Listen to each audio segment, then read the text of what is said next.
Florida is 48th in the country in how it pays its educators. We are at the bottom also in what our per pupil funding is.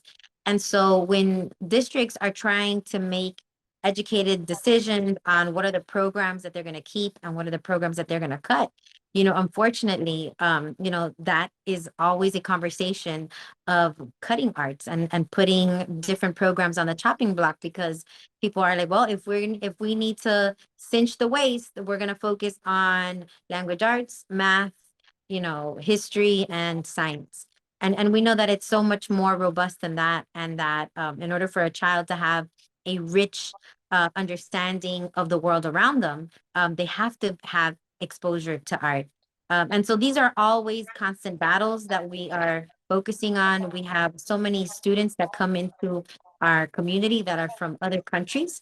Over 70 different languages are spoken in Miami-Dade County Public Schools, where, we have to make sure that we have the proper resources for students that are coming in and learning English as a second language, including sometimes indigenous dialects that we don't have the knowledge about, but we want to make sure that we give students the resources and the access to the education that they need. And so we know that all these things are so important.